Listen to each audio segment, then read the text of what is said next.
Hey everybody, welcome back. I'm Dave Herndon, the Manchild. I'm David Comer, honorary Manchild. And today we're talking Before Watchmen once again. We picked up issue 2 of the Minutemen series.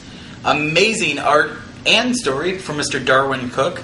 Somebody who his career, well maybe not career, but his Before Watchmen work at least, has been up and down as he's doing 2 different series that one we're not really caring for. This one, much better. Pretty cool. Again, we're finding out the origin of the Minutemen.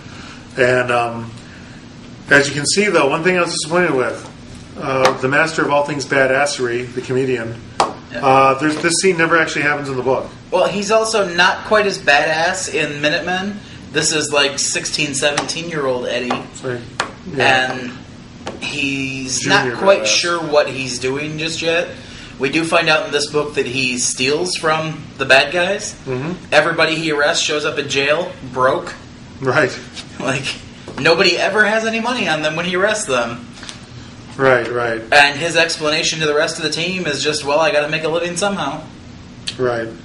Yeah, okay. Anyways, so one thing I was disappointed with, and I know that I just hate to see the lore of the Minutemen kind of disassembled into just them being PR stooges who grab stick-up guys every now and then. To me, it kind of takes away from the luster. That's what mainly we find out. And the minute, no pun intended, one of them ends up kind of doing something more fulfilling, ends up looking to crack a big case of a child abduction ring. This Silhouette, who, by the way, I love her. I don't know, and everyone else kind of begs off saying, I don't know if we want to get involved in that.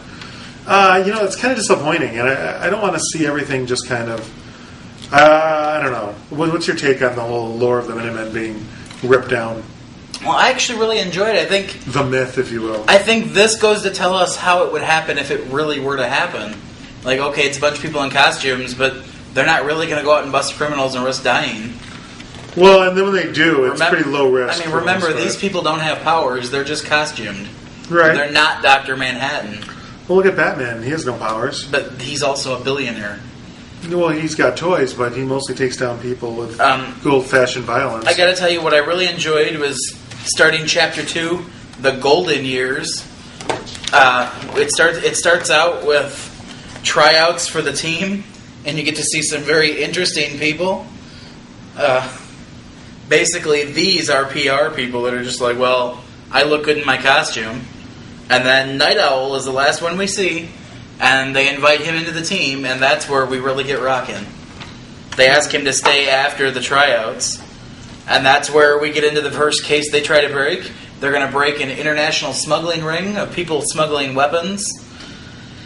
They get there. They fight off the people. So they do aspire for some bigger things At than first. just taking down stick-up guys. But yeah, so then what ends up happening? It ends up being a fireworks operation. So what do? Rather than admit they screwed up and arrested some people smuggling fireworks instead of guns, they accidentally light the building on fire, which causes one of the best scenes in the book, one of the best panels.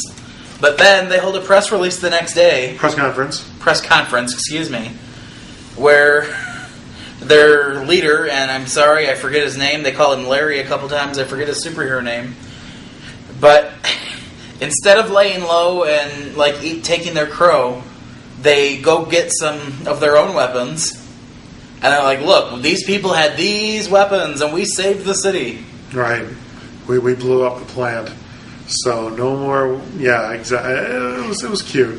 And from that point on, they become a giant PR machine. Mm-hmm. Right, for the most part, with rare exceptions. One cool thing you do see you do see the Night Owl and the Silhouette, a burgeoning friendship on that front. I thought that was kind of neat. Also, what's interesting is you see let's just say at least one of our characters grows a beard. I don't want to go into too much else. Yes. So, but overall, I liked it. I kind of enjoyed the first issue a little more. But I have to give this one a B-. Right near the end, when Night Owl hooks up with silhouette that really sets the tone for the future. I'm going to stick with a B on this one. Again, I agree with Mr. Comer. It's not quite as good as the first one, but this is my favorite of the, what is it, 7 series we're reading for the Before Watchmen? Right. This is definitely the best of them so far. Agreed.